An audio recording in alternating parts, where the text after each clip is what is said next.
Today's guest is going to tell us how he built a $1 million private tutoring company.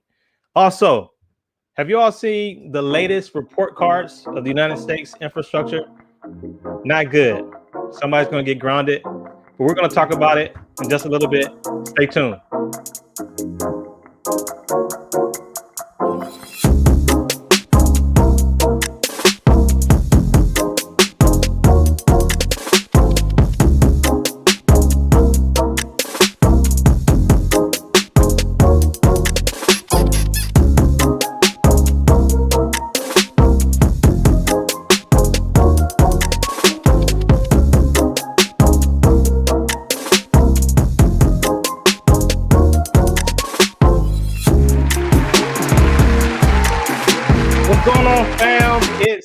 Welcome to STEMedia Live. I am your host, Dr. Nehemiah Mabry. I'm excited. I'm pumped. Why, you might ask? Because this is the place where we chat with some of the most inspirational and creative people in the STEM community. And tonight is no exception. Listen, if this is your first time to STEMedia, now is a good time to hit subscribe. Now is a good time to hit the like button. I really appreciate that. And drop a comment in the chat to let me know where you're watching from. All right. Y'all check it out, man. Today we have a guest that we're going to be reconnecting with, somebody that I was able to kind of meet in my early days of creating STEMedia, and it was also his early days of his business, and he's going to give us a little bit more of the behind the scenes and catch us up on the latest in his business. Clue, it's not complicated. But anyway, first we're going to get to our brand new segment today and cue you all in on this segment, which we call Did y'all hear that?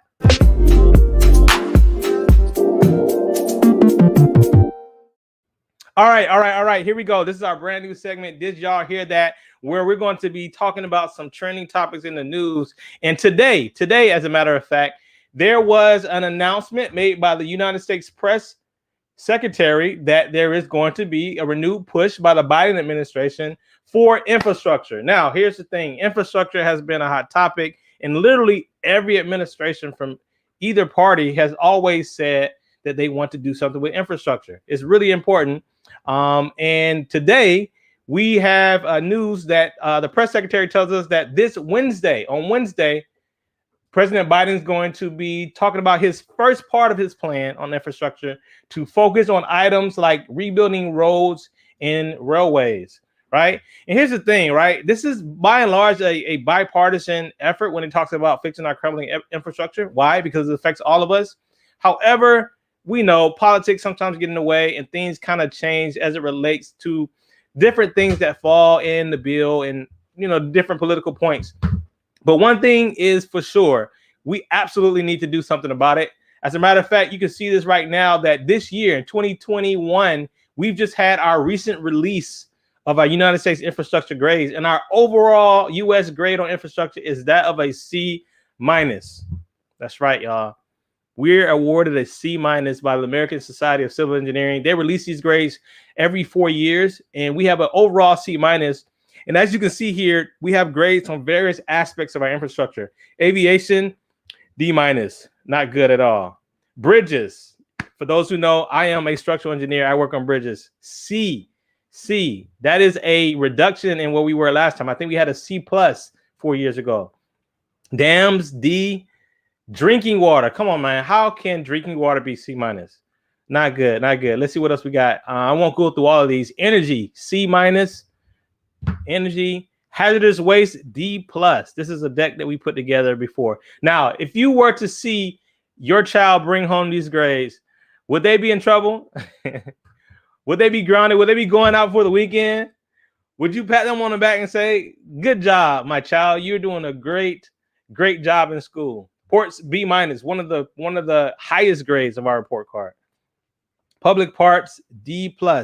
This is crazy. But like I said, this Wednesday, we're going to hear the latest administration's first infrastructure proposal this Wednesday. And so I hope that this time we're able to at least move the needle a little bit, because again, when you look at these report cards, it is not looking good.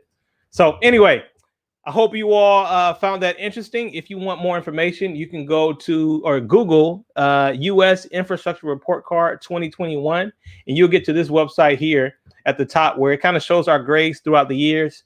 I'm not sharing my screen. Sorry. It shares some of our grades throughout the years.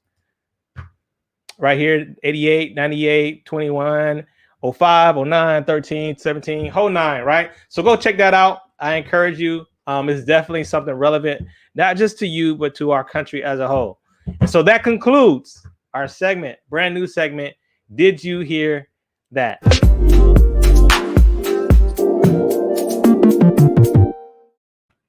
All right, y'all. So it's time to bring on this evening's guest. So let me go ahead and read this bio to you. Today's guest, Jay Veal, is the CEO of INC Education, the #1 African-American owned private tutoring and education company in the U.S. All right, as well as top online tutoring company for Black, Indigenous, and people of color in the nation. The company is a $1 million brand in the private tutoring space. He is also founder and CEO of the Jay Veal Brand, which is a Dallas-based premier consulting brand that deploys education, business, and credit consultation. He has been a Black enterprise contributor for education and credit. And so, family, at this time, please do me a favor and put your hands together as we give a warm welcome, presenting to some, introducing to others, none other than my guy, who I'm happy to catch back up with, none other than Mr. Jay Veal. Yo, what's good?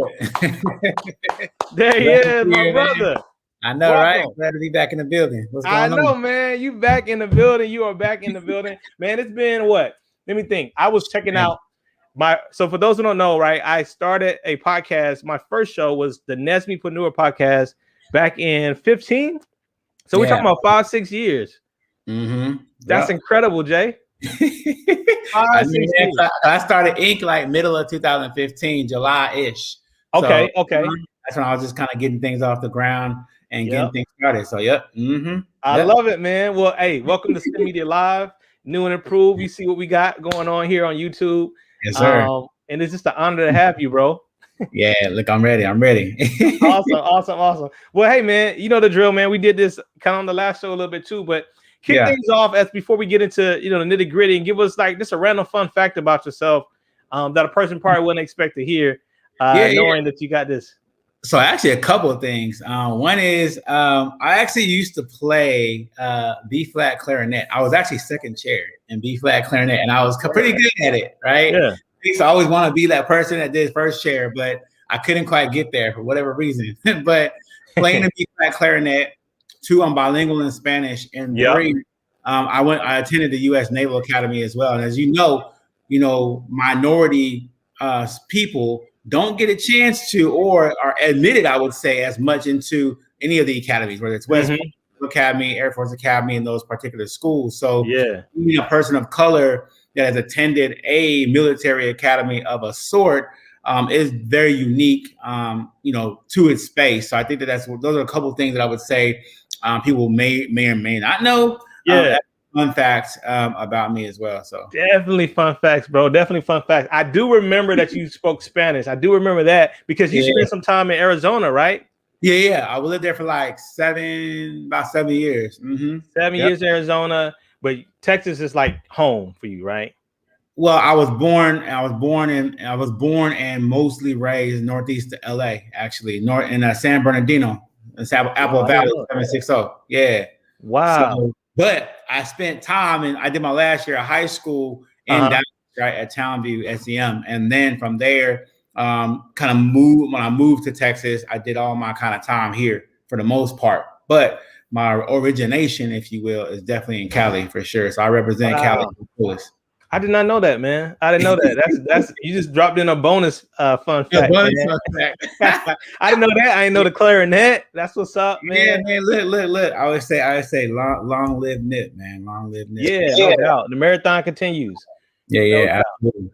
Yeah. Y'all, this is Jay Veal of INC Education. INC Education, man. This brother is an empire builder. And we're going to get into how he has built his $1 million Brand. But I gotta ask, man. Of course, you mentioned the Naval Academy. You went there for high school, and then I think you did like your first couple of years of college out there too, right? In engineering, right. You were doing engineering for a little bit. Absolutely, yes, sir. And I actually when I got into the corporate world, I went into network engineering for a minute as well. So I kind of was playing around with the whole.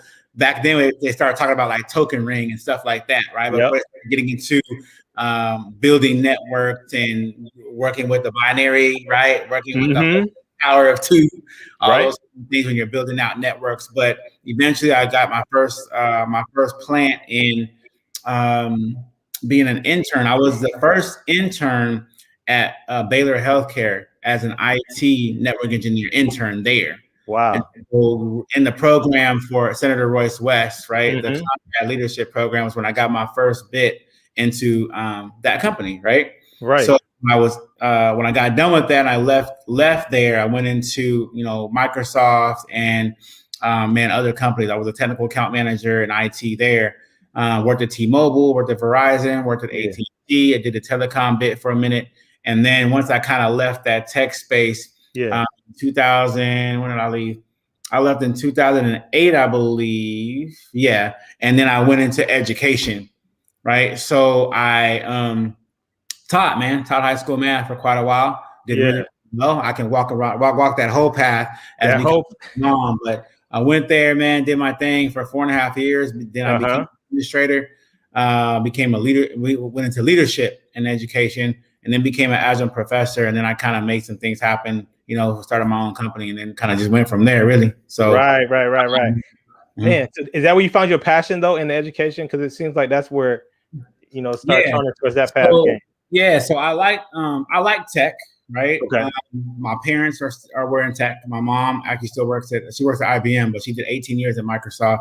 Then my dad was in tech. He used to be the director of IT over the whole Dallas ISD district, and then he had his backing there. So I grew up in that space, right? And then when I kind of came up, I was like, you know what? This is cool, but this is not really where I spend my time from a passionate perspective. I liked it, but it wasn't what kind of woke me up, right? So when I went into education, it was like, yo, I know I can tutor people, but I didn't know that I could educate people. And when I went into the classroom, man, listen, I tell folks, man, the data point is 85% of people who live on Earth, they actually die before they find out why they're here. And that's a sad statistic to the point where we all know that it's cool to be an investment banker, at Goldman Sachs or wherever, making $500K or whatever you do. Right. But a lot of those people don't love what they do, right? And they didn't take time to have that conversation, with God. It was like, hey, what should I really be doing in your kingdom? Well, for me, it took me like 10 years, man, to hear him say, you need to be in education. And that was all he said, straight up. I was like, what? Like, what do I do with that? Like, that's kind of vague. That's general. Yeah. So I'm like, okay, all right. So I guess I got to figure it out. So I ended up, I kept getting an email like every Friday for like a month. And it was like, hey, you should be, come to the informational session about being an educator in today's school system in Dallas. And I was like, I don't know about that. I think I want to kind of stay where I want. My goal was to be a CIO of a Fortune 100 company. Right. You think about the money. I'm sure you probably thought about the money a little bit too. Like, Yeah, I mean, just a little bit. So when when I got it the fourth time, I was like, all right, God, I guess you're trying to tell me something. So I said, okay, let me go ahead and go into it. So when I went into it, I ended up liking it, and I was like, well, let me go ahead and try this out. So I left tech to go into the ed space. Now, mind you, people say it. I always tell people this all the time. I actually made some pretty good money in education because I was in STEM. Right? Okay. At the time, man, listen, when I graduated with my master's in 13, I had bought a brand new house. I had bought a brand new Lex GS3 at the time off the floor. Ooh, okay. And its payment was like $950 a month, but I had no interest. It was 0%. It just was an expensive car. But I was able to still manage my money, right, and afford the lifestyle I wanted to live at that time. But I just knew how to budget and I knew how to make it happen, right? So it wasn't a struggle for me. So in lieu of that, man, I started off at Townview Science Engineering. I thought I was tasked. Think about it, right? First year teaching, no experience at all. I just knew how to tutor. And they put me in a class called Fast Track Mathematics. And basically what that is teaching freshmen 3 years of pre-AP math in 1 year. So the way that that's set up is you teach the whole year of pre-AP geometry in a regular calendar academic year. And at the same time, you teach the whole year of pre-AP Algebra 2 first semester. You flip it after the break, second semester, teaching the whole year of pre-AP pre-calculus, second semester. This is your first year, bro? Your first year? First year. And at the end of the first year, they're complete with 3 years of pre-AP math, 3 full credits. Sophomore year, they take AP calculus and they're complete. Yeah. So first year out the gate, man, I was like, how is this going to happen? I get stuck at back then, it was the number 3 high school in the United States and teaching math level paced class. Right. Man, at the end of the year, all my kids got 100% perfect scores on the state exam first year out the gate. So I was like, yo, I got a gift for this, right? Yeah. So to me, I was where I was supposed to be. God was like, listen, I'm going to take you from tech. And I'm going to put you in this education space, not knowing that you're going to be good at it. Right. So when I made my way there, got that first year, did well. Second year, I went into Cedar Hill 9th grade center, Algebra 1, did well there. Then I went on to Uplift. You went to school every year, basically? I went to Uplift Education charter school system. I started an AP calculus program there, became a semi-instructional coach, taught pre-AP pre-calculus, and did a couple other things, did well there. Then I left there. We went to Duncanville High School. I did Algebra 2 and math models there. So at the end of my 4.5-year run, I became one of the only Black male educators in the city of Dallas to teach all the math in high school in only 4.5 years at every single level, regular pre-AP and AP. And be successful between an 80 to 100% success rate for the students of color. I love it. So did that. And it was like, real quick though, like, you know, because I know, remember last time I chatted with you. And one, you went through, obviously it got intense as soon as you got an education, but obviously it was what you're supposed to do, right? You were good at it, you were succeeding. But another thing I think about when you mentioned it being your calling, a lot of times when we find out our calling, like when God tells us, it's like it connects back to something in our childhood. Because I think you mentioned before that you used to help people when you were like in your teenage years, right? When you were younger, you used to do the same thing in a sense.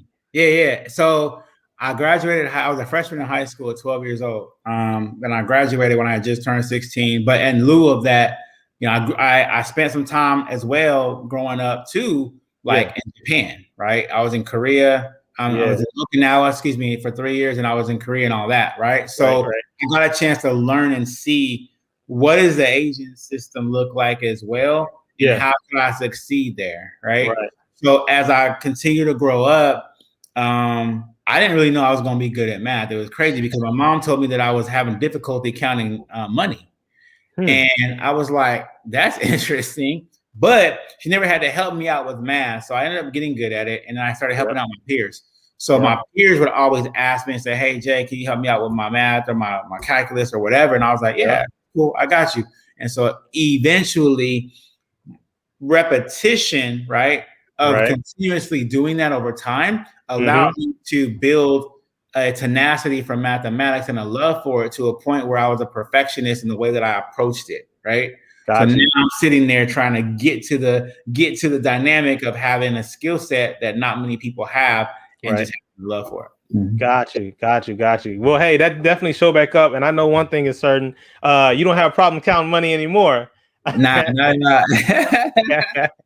That is interesting, man. So after your 4.5 years, 4.5 years of education, was that when you decided to start like scratching that entrepreneur itch, or was it something else in between that?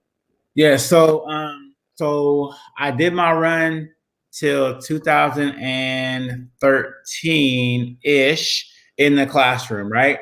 And after that, I went back into tech in the corporate because I got refused for a couple more years. I said, you know what? I like tech, but I don't love it as much as education. So I came back out after that timeline. But this time, right, I didn't want to go back in the classroom because I had already conquered it. So now I became an instructional coach in leadership. So I started teaching teachers math for 3 years. Did that. Got good at that. I brought a whole campus. As a matter of fact, it was Adamson High School. I started they were at 62% failing on the state exam for Algebra 1 star. I brought them to 92% in a year based on my model and kind of what I do. Right. And then went to DeSoto district and became a district level administrator over 7 schools. Well, I was over math educators, science educators, CT instructors, and I was in charge of implementing tech. There was a program that was out, a grant at the time in partnership with the Department of Education in DC. And we were tasked with knocking down walls of some schools within the district, making project-based learning environments for them, and having bean bags put in, big old screens, changing the furniture and all this stuff to make it look like you would see in the tech companies, right? Right. In different learning environments, so they can be more collaborative. So we did all that. And then eventually, man, I went off, became an adjunct professor of mathematics at a university and all that. So now in between all this, 2015 came along and I was like, something's missing from the classroom. And I was like, what would it look like to have different levels of support at every single kind of facet for BIPOC students? And so I noticed a gap between what students of color were not getting inside the classroom for support and what they were not getting outside the classroom for support. So at that time, we were Inc. Tutoring, right? Before we moved to Inc. Education. And so Inc. Tutoring was born, and it was born with the mode to address how we were going to tutor students, right? Mostly students of color, in a relationship building mindset, paired with building solid relationships with parents and students, right? Including different stakeholders into our process, mentoring students and providing them back and support. So we utilized that approach, right? During the course of time, we ended up having a 95% success rate of our students of color getting A's and B's in over 50 subjects nationwide. Back then, when we talked, right, it was like literally me, right, and maybe like 1 or 2 people. Now we have 100 people nationwide in 5 cities. So kind of the expansion point of. And it's crazy, man, because my story, I started knocking door to door. I literally was like, hey, my name is Jay Veal. I started a new tutoring company called Inc. Tutoring. This is what we do. If you can utilize it, great. Pass it to people who you know. If not, then, just let other people know. And I just went to the next door. And I started it off not more sales pitchy, but more informational, right? And I continued to do that for a whole year, literally. You know what I'm saying? So then, real quick, I want to go back because Miss Full Edition says, what a success story. There was a question that popped into the chat because you had a lot of success before you started entrepreneurship, and that is probably something that I think at least can give confidence, right? Because you were able to say, hey, what I do works, right? So the question here is just, how did you manage to bring people up quickly? What was your model before you got into your own entrepreneur space? That place when you were basically proof of concept of your approach to teaching. So good question. So one thing is this: there's 2 types of educators, right? There's educators who know content, right, and can teach a little bit. And there's educators who are stewards of their craft. So for me, I took I took being a steward of my craft and knowing mathematics vertically and horizontally. And what I mean by that is you can learn algebra 2, right? And learn algebra 1 and teach it at a level and be basic and just know that for the rest of your academic career. But vertically speaking, you could say, hey, I know algebra 1, algebra 2, AQR, math models, pre-calculus, geometry, AP calculus, A, B, and B, C. And now I can teach it however I want to. I can relate it to the next level whenever I want.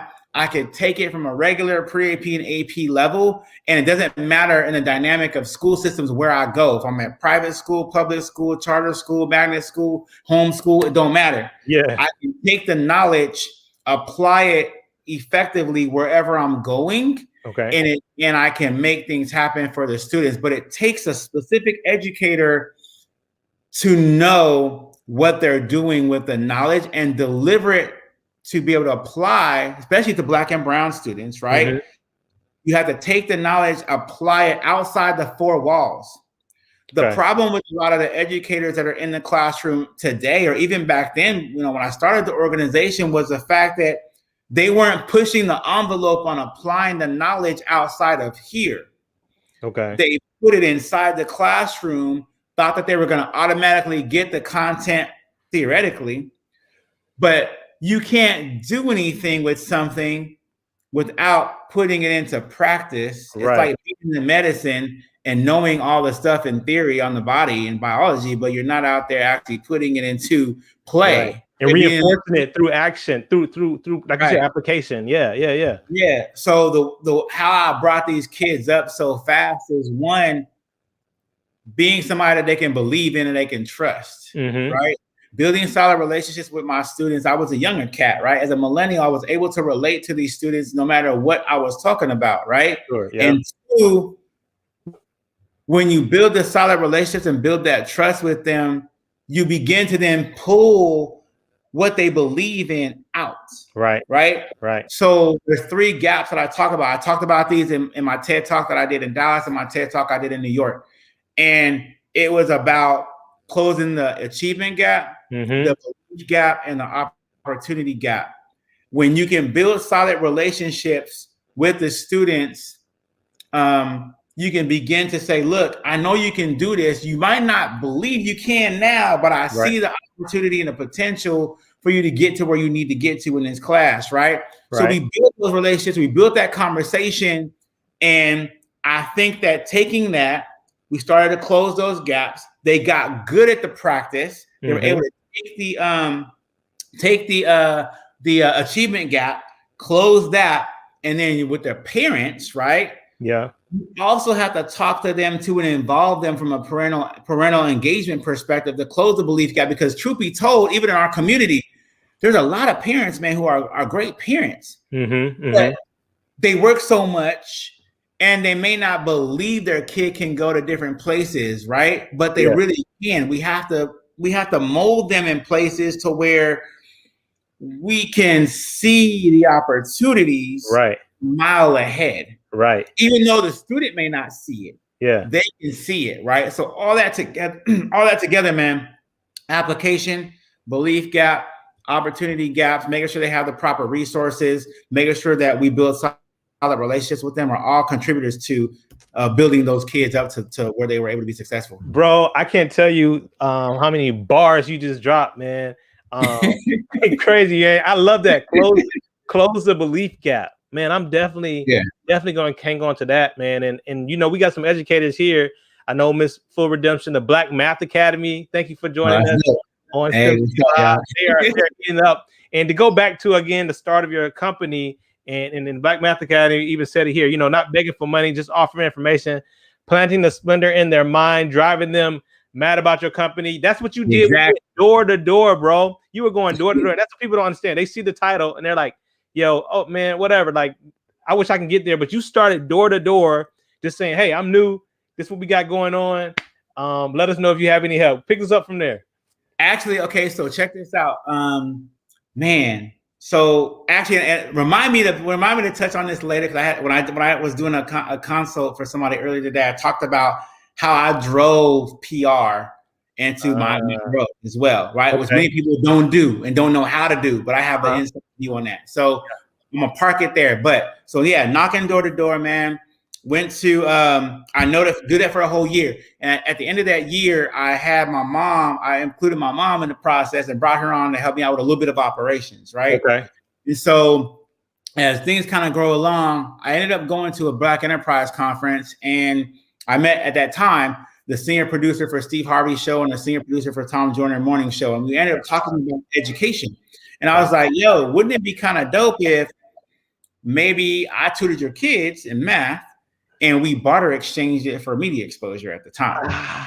So I said, cool, let's go ahead and make that happen. So I said, okay, I'm gonna tutor your kids. This is how much it would be. This is how much it would cost at this time. This is, back, years ago, but this is how much it would cost. And then I'm gonna take that, how much it would cost in exposure, right, to get in. And that's how I got my first bid in Black Enterprise the first time. That's brilliant. Right? So now I'm getting the exposure I need in the beginning. I don't have a full platform, but I have the knowledge and people know me at that time, right? So like, yo, go to Jay for math, do this. Were you, real quick, were you on TV or were you on the radio? Like, how did they put you out there? What was the spot? It was in the magazine. In the online, the magazine, that's right. Black Enterprise magazine. That's right. Okay. So then we, I ended up getting in there, and I ended up showing up a lot, right? So over a course of time of me going to all these Black Enterprise conferences, they ended up asking me to become a contributing writer for education and credit stuff, right? Because I was a pro at both. So subsequently, I ended up doing other things within Black Enterprise that kind of got me into the media space or journalism, right? I kind of built that solid connection and built those relationships because they have a great team there. So then once I kind of did that for a good year and a half or two, then we started kind of building the team, right? Then, man, listen, to make a long story short, we grew from that one-man show to 200 people on the team. And now we have people in Dallas, Fort Worth, Chicago, DC, Austin, and Atlanta.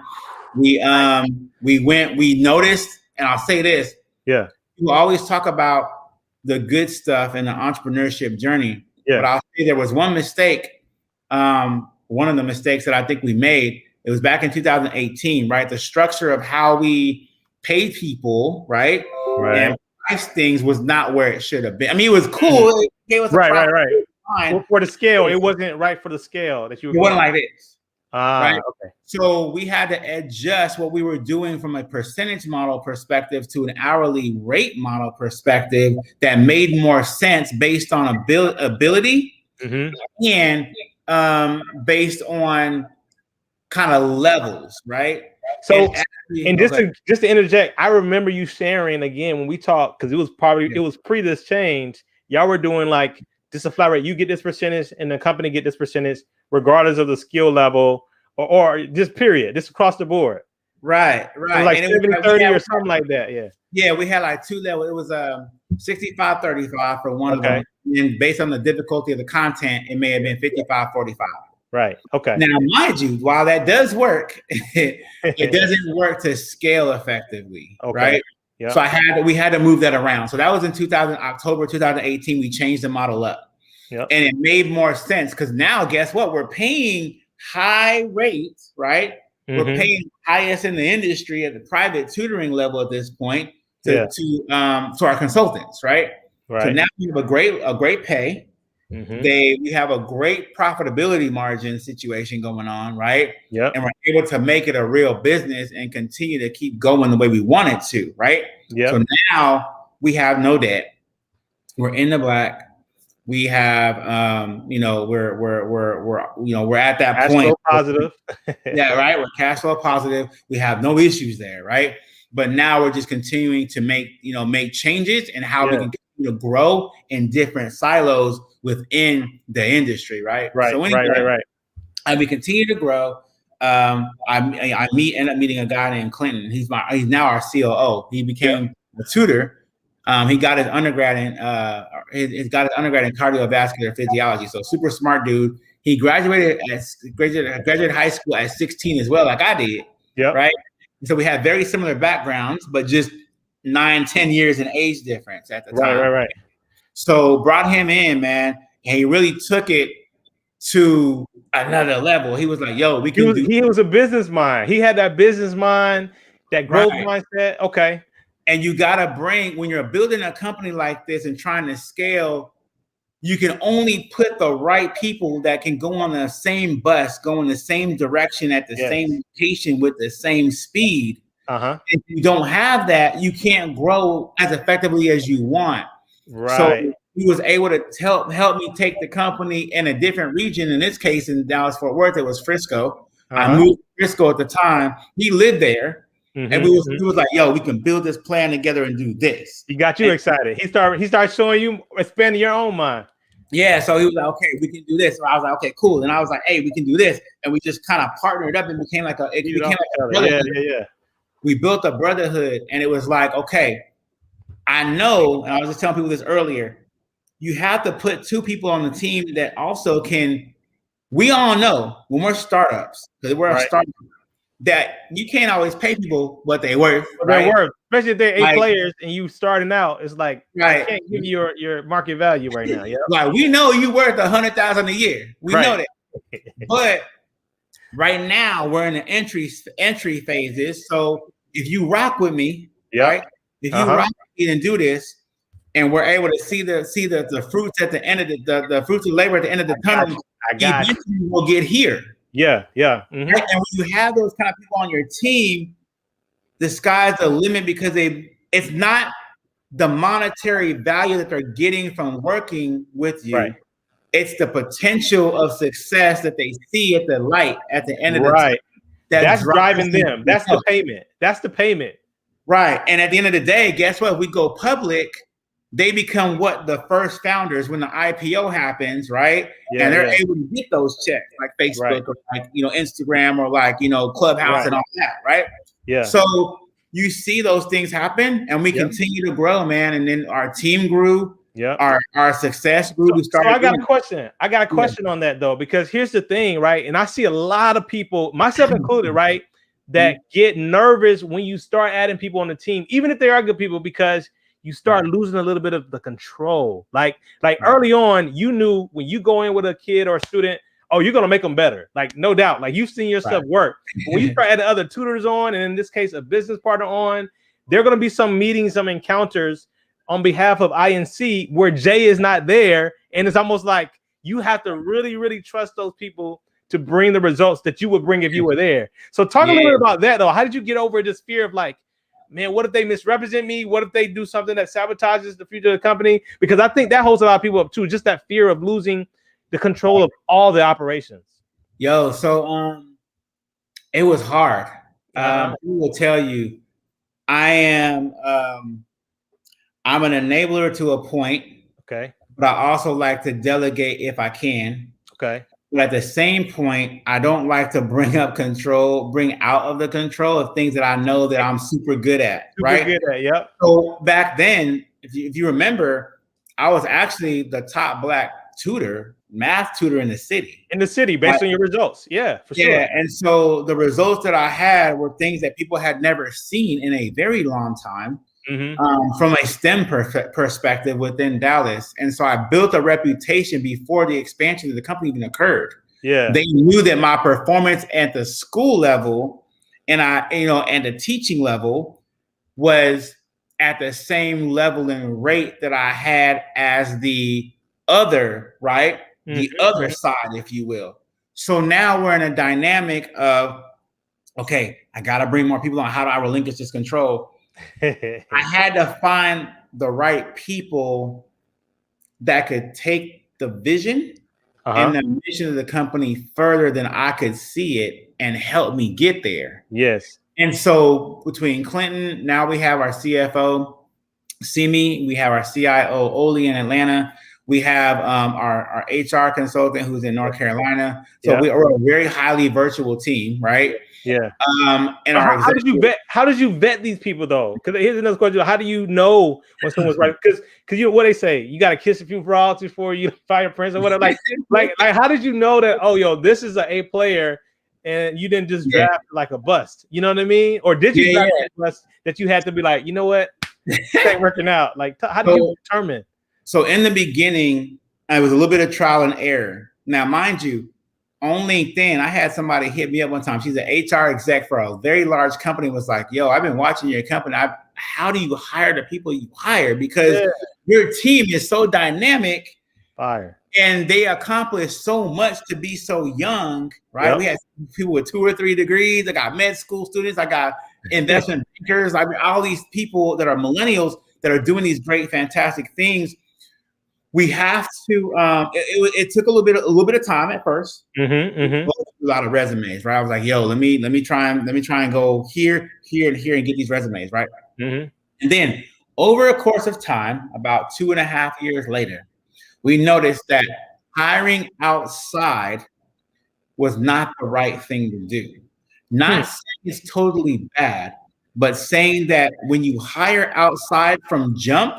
They don't know the culture and the infrastructure, as you started off the podcast with, right? They don't know the infrastructure of your organization and how things are supposed to flow. So what we did was we flipped the script on the hiring process and was like, look, only regional managers and C-level suite executives can recommend people into our team, period. That's it. Okay. So it's almost like we had an internal fraternity. Referral, yeah.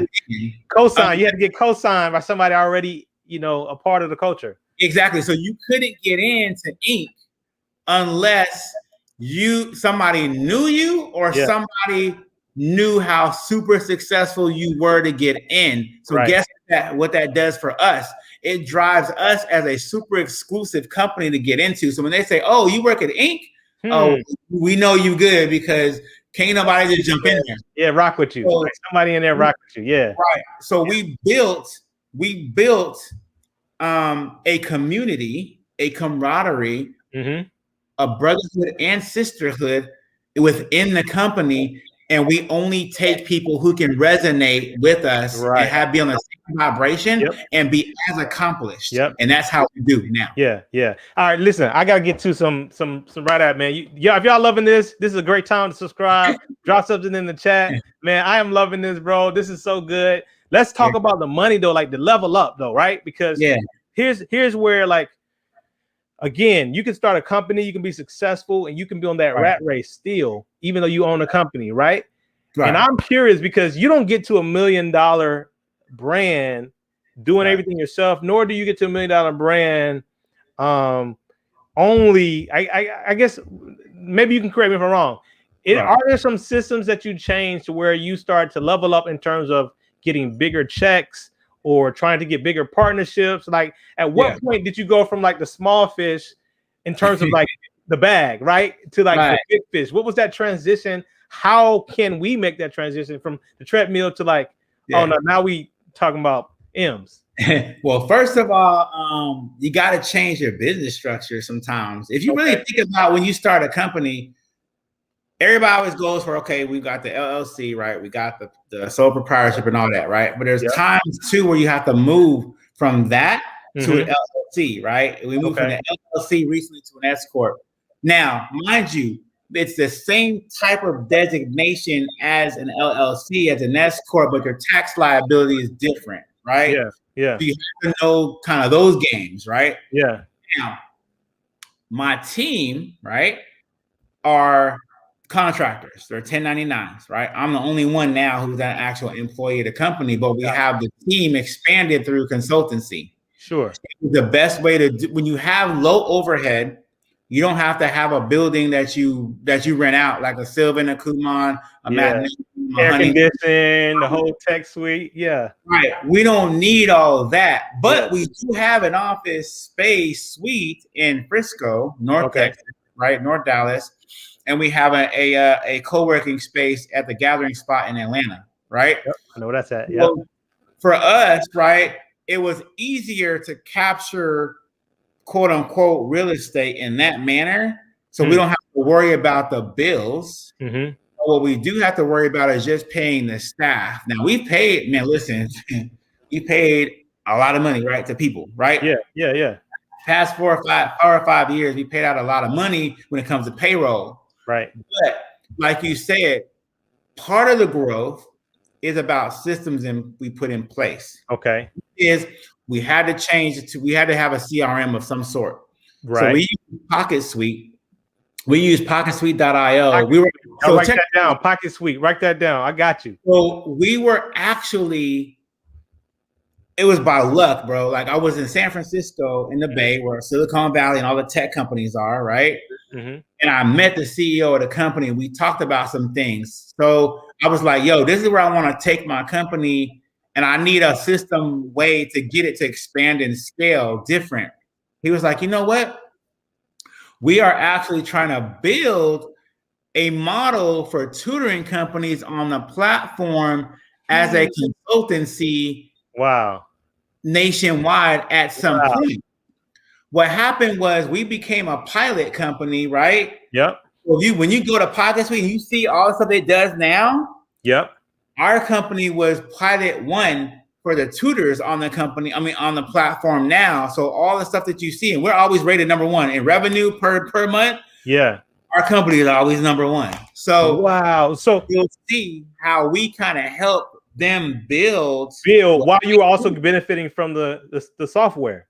Right. So we built a relationship to kind of get us to a place where we needed to be. Now that's phase 1. Phase 2, we also had to move to another one called Zoho CRM, which is what we utilize to once the clientele come into the Pocket Suite and they say, hey, we need this, we need that, and they come through the pre-consultation form. We then take them to the main CRM that houses all the client data, right? Yeah. Mm-hmm. So we utilize that to manage everything, and we'll be replacing another thing with another platform here pretty soon. But the point there is that we had to have other systems in place to continue to scale and grow. Otherwise, we would have been flatlined, right? Yeah. Now, for sure. In lieu of that, we had to, like you said, we had to hire the right people to make sure that we cut all the nonsense out and we continue to have great hires. Yes. So hiring the right people at the right time also cuts down overhead costs, cuts down time, cuts down wastage. Turnover, customer satisfaction stays up. Training, all that stuff. So now we have that piece, right? We had to change our model, right? Our pricing model that we talked about earlier. So we changed that piece up. Then on top of that, we then started to instantiate more services. Now, here's what happened. During the pandemic, or a little bit before the pandemic even started, we changed our dynamic of what we do in the company. Meaning, we still tutor students from kindergarten to PhD level. We still do STEM subjects, test preps, English reading, writing, and foreign languages, and all that. But what we also now do, academic coaching and counseling. We do resume reviews and writing. We do literature reviews for physicians. We do ghostwriting for authors who want to write books of all things. We do that too. So now we changed at this point from Inc. Tutoring to Inc. Education. We can no longer be in the tutoring space, quote unquote, because we don't fit the dynamic anymore. Right. We're a bigger company that does more things to reach audiences on a bigger and larger scale. And we now are building different partnerships. Right now we have a partnership with the 100 Black women of Silicon Valley, tutoring students there, where they have funding and they fund it on the front end. We tutor on the back it gets funded on the back end. We tutor on the front end. Those kids get it for free.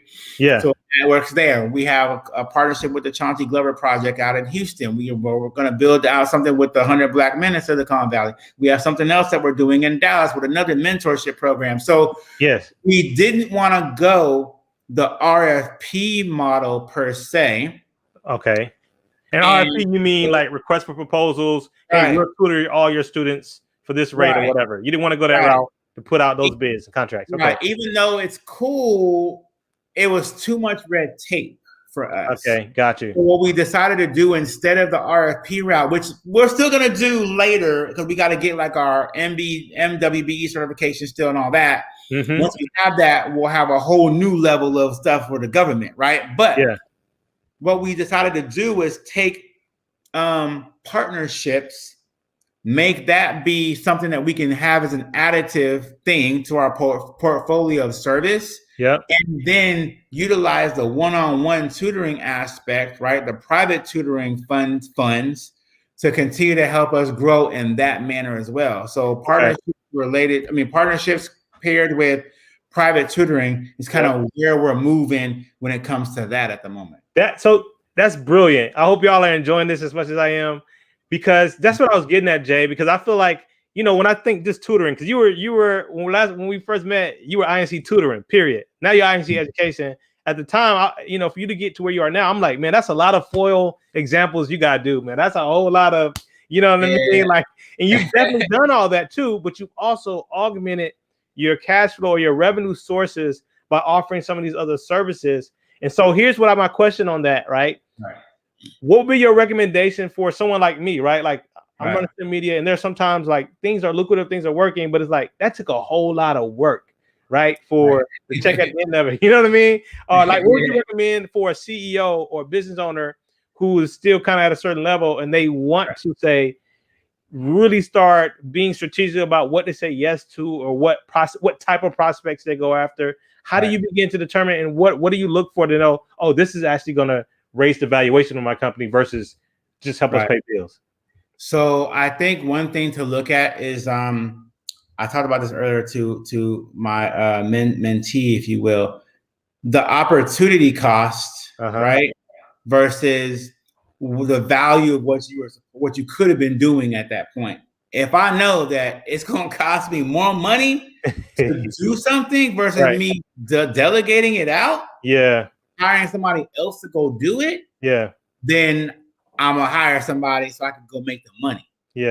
Right. If I'm spending my time and running my wheels like a hamster trying to figure out how to solve this problem, and I'm not the expert, right, then I'm losing time and money. Which we don't want to do as a CEO, right? So now if I know, look, listen, I as a founder, right? As a founder, we do a lot by ourselves, right? We want to do the payroll, we want to do the HR, we want to do the hiring, we want to do the consultants, we want to do the job, we want to do all this, right? Instead, you hire everybody else that's more brilliant than you in certain things. I know I'm not an accountant person. I don't even claim to be, right? So I had to bring on somebody who, lucky for me, her dream was to actually be a CPA or an accounting executive for a startup. It so happens to be we came along and boom, there it is. We fulfilled her mission and she fulfilled ours. And it was a match, right? So when you're able to bring people on board who are experts at things that you're not, and you have a brilliant team around you that wants to see you do good, it's not even just me, wants to see us do good, because I never talk about me in the company. It's always an us thing. It's always a we thing. It's always that we did this, right? We got, we're in our, we've earned what, 13? We've earned 13 awards now for what we've done. So we got all these, right? We were the ones that did it together to get featured in Forbes and in Entrepreneur Magazine and all the other places we've been in, right? So it's one of those things where you have to build the right team, right? You have to not only know your opportunity cost versus the value of what you're actually doing, and when you have to flip those, it doesn't make sense. You have to change it up. You got to put the systems in place, and you got to be patient, because this people think that this should happen overnight. No. You're looking at about 10 years now, right? You're looking at almost 10 years. I mean, the original thought, right? Was back 10 years ago. But the start of the company was really 5.5 years. 5.5. Okay. Man, so that's amazing. But that's still time. So people don't really understand this was a journey that many people have seen me walk. That's why I think a lot of people are happy to see a young black brother do this from scratch. And they knew my hustle from way back. They're like, this ain't just come out the blue. This dude been hustling. So people that know my story know that we really came from the mud, and now we're here to really help our Black and brown students in the community that we serve. You know what I'm saying? Your story reminds me of another Houston or Texan, Toby Nwigwe, first million. He dropped a song. He got his first million straight out the mud, and that's definitely INC right there, man. And I got this question for you, because we're getting kind of late, but go back to what you said with the PR, because you said how did you drive PR? Because that's another thing. Because here's what I heard you say in preparation for your answer. I already heard you say on another podcast how you think a lot of times, Black businesses, Black and brown founders don't reach the level that they could because of the exposure, right? Like they are really great in a certain area, they're providing quality service, but the exposure isn't there, and so it's like no one sees it. So how have you been able to drive the PR, and what can you give us in terms of how we can bring more exposure to the things we got going on? Yeah, I got lots of nuggets there. That's a great question. So, man, I love that, because I hate to see there are so many of us, man, who are doing so many great things and we never get noticed. It's like we hide underneath a rock. If I know that I got the best engineer in the building out here, but he can't get, he can't feed his family because he doesn't get the exposure he needs, right? So for me, outside of what I learned, you know, in the journalism space with Black Enterprise, right? I kind of took some nuggets from that. Yeah. But I also learned through hustle how to start hitting up people. And I was like, listen, all right, I know that I need to get in this certain space, right? Okay. So I was like, let me build up a really good pitch and make it relevant to what's going on at whatever time it is. For that, right? Yeah, okay. Prime example, pandemic, right? Cool. Tutoring space. All right, cool. I know that what are we on right now? Black-owned businesses, right? Black-owned businesses. Virtual learning, Black-owned business. Whatever, right? So I need to create a story around my organization helping the BIPOC community, right? In a pandemic where students are not doing so well, right? We have the solution to help them out, right? Yep. You know, we're after the election now and all these other things. We're in a situation where virtual learning is not as great as we thought it was going to be. But we also know, too, that we can help drive traffic, right, to help solve those problems that our Black and brown communities have, right? Right. Built a story around that, and that was my pitch, right? Like, okay, in the email, you said, "Hey, this is going on. Well, I'll be interested in talking more about it on your platform." Right. Or would you be interested in having me on the show? Like, that's how we got into NBC, right? I messaged the Instagram. I was like, listen, this is the environment that we're in right now. We have a unique solution. I know somebody else, I saw the question pop up on here.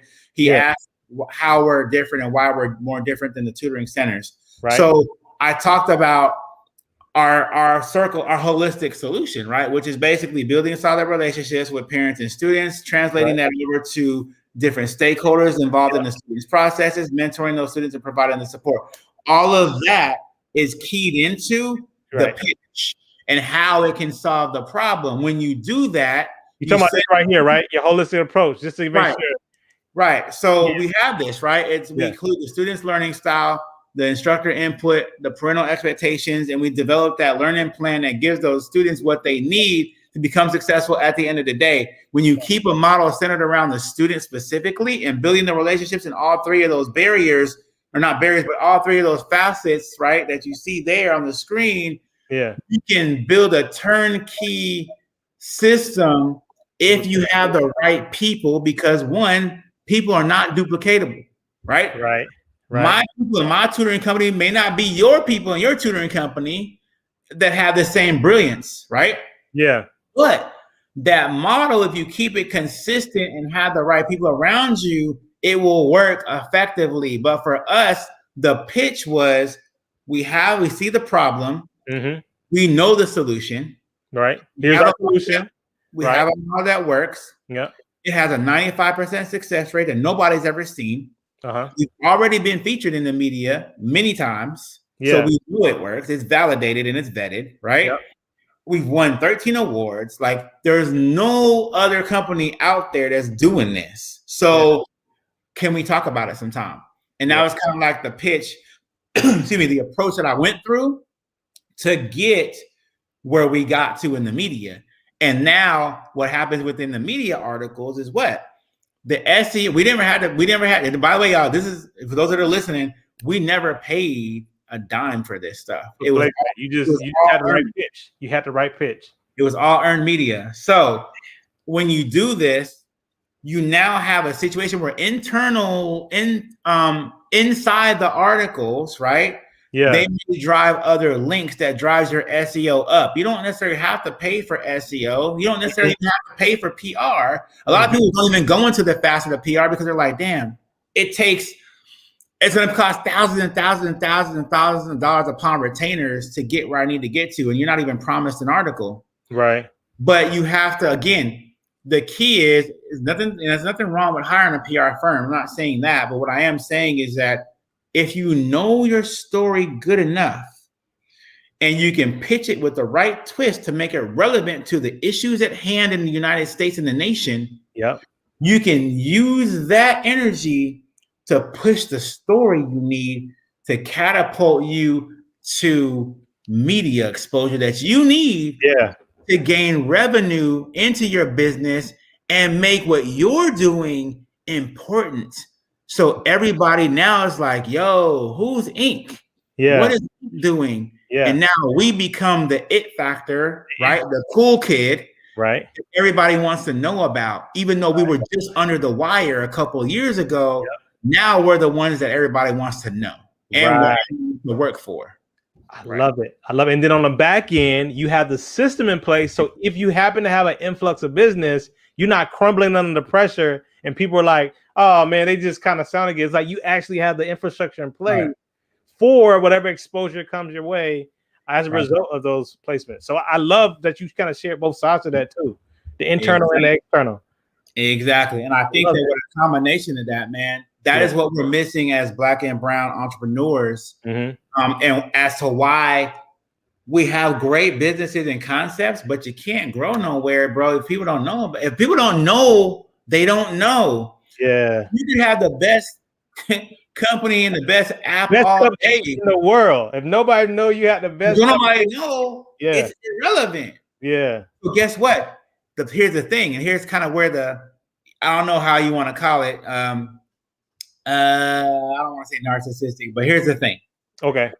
If people don't know about you, you need to make them know about you. And it's not a bad thing. It's actually a good thing. People always say, well, don't promote yourself too much. Don't do this. Don't talk about yourself. That's a whole bunch of lies. Listen, in order for you to get to where you need to get to in business and in life, and if people don't know about you, you have to talk about you. The more that you talk about you is not being a narcissist. What it is saying is that you have something that people don't. You have something that people want and or something that people need. And you need to know about it because I can help you. I can help the world do more things if we talk about it more. So why not do it? So you have to pub yourself every day, every hour, every month, whatever. And the more you do this, the more people will see you, the more visible you'll be, the more people will know about you. Because right now, when people mention they need tutoring on Facebook, bro, our company is like mentioned 5, 6 to 1 among other companies that are out there right now because people are talking for us, right? They've seen the results already. They know that we have a great service and that does the work. And so we're able to kind of minimize all the chatter that is outside of that and able to focus on student achievement where it needs to go. And that's how we expand. So you're helping people by talking more about yourself, and it's not all about you. It's not narcissistic because you're actually saying, hey, I have something that can help you. And so it's actually about them if you really believe in what you have to offer. Brilliant. Brilliant. Jay, you've been dropping so many knowledge bombs, so many gems, man. I'm gonna have to let you go, bro. But here's the thing: like you talked about how you have mentees, you coach people. You also have you have the Jay Veal Brand, other things you got going on. Go ahead and let everybody know how they can reach out and connect with you beyond this. And then, if you would, give us like a parting word. One more nugget before we say goodbye. All right, cool. Yeah, y'all. So y'all can reach out to me. Definitely add me if you guys are on, of course, the newer Clubhouse. I do have a Black Tutors of Clubhouse club on there that you can request to be a part of. Also, my name on there is Inc. CEO the Tutor. On Instagram, it's INCCEO.TheTutor. Also, or I'm under Inc. Education on Instagram. Also, Black Tutors of Social Media. We didn't even get to that, but you guys can definitely check that out. Right, it's a platform for Black-owned tutoring companies to provide their services at large on the front end, and on the back end is a 6-program nonprofit. They can go to Twitter and look for me there. They can Google search that, all that good stuff. They can contact me there. If y'all want to email, j.veal@inceducationllc.com. Those kind of things are already out there. Now, if you're on the World Wide Web, go to inceducationllc.com and also Black Tutors of Social Media.com or the jayvealbrand.com. Specifically, if you have educators on here and you guys are looking towards building your own tutoring companies, I'm going to be our company is literally the only one that has went to, $1 million in revenue, right? So I can tell you how to do that.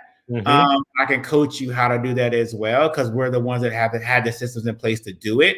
And that would go under the Jay Veal brand. And we do, I do education, business, and credit consulting under that brand. So that's how they can contact me. Now, there's this quote, man. I put this up a while back. It literally had thousands of shares. It's a pretty funny thing, but here it is. It actually has a really big power punch to it if you really look at it.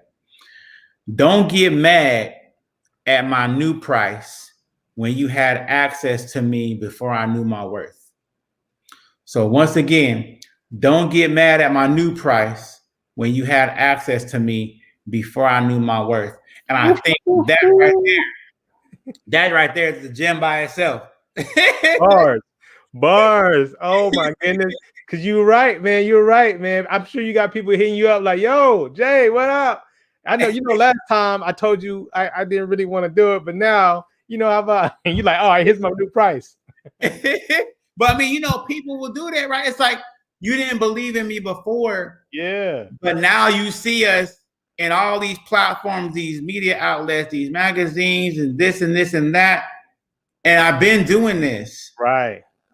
But you got to come in on the ground floor and know that right now, the access is different. Right. But the outcome is still the same, which is our impact, right? Yes. But, as a lasting word, man, for those out there, man, just if you have a business, right, you're an entrepreneur, this road is not easy. It's a tough road. It's a lot of rocky parts, a lot of rocky places. You have to follow it through and see it. There are plenty of times I actually wanted to quit and was like, yo, I just want to just tear ink down. Right. I got an ink tutoring tattoo on a cross at the top of the cross with all my, along with my parents' names and my sister's name and stuff like that.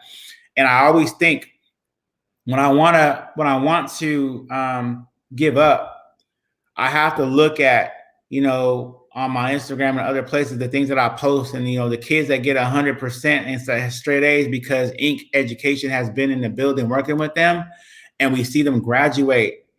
And we see them do great things. I can't give up. Yeah. That would mean that we just now gave up on thousands of students out there. We've served over 11,000 students now. That would mean that we have given up on society and our people, and I just can't do it. So whenever you guys encounter bad times or bad things, I know it's a pandemic. I know a lot of businesses were struggling, but don't give up, man, because at the end of the light, there's light at the end of the tunnel. And our people need our people. And our people need our people to build solutions that nobody else can do for our people. So we have to keep on going. And that's what keeps me moving. Jay, on that note, man, I don't have anything else to add. All I can say is thank you. Thank you so much. This is the episode that's worth watching again, y'all. I thank you so much for hanging out with us. I've already told you, man, I've sent you DMs, comment on your post telling you that you inspire me. When you post your success stories, that speaks to me, man. And like, I just want you to know that it's definitely this is one brother to another, man. Your wins, keep winning and keep sharing your wins, because all that does is help me want to win more in what I'm doing. And so, thank you so much for taking the time to just pull back the curtain a little bit this evening, man. I can't thank you enough. Thank you. Hey, well, I appreciate the platform as usual, man. I'm super proud of what you've been doing. I know we've been watching each other for a long time. I see you in your grassroots. You see me in my grassroots, and whatever I can do to support, man, just let me know. And everybody out there watching, definitely follow my journey, follow his journey, and let's make something happen together. Awesome. Until next, family, we'll catch y'all later. Peace. See you soon.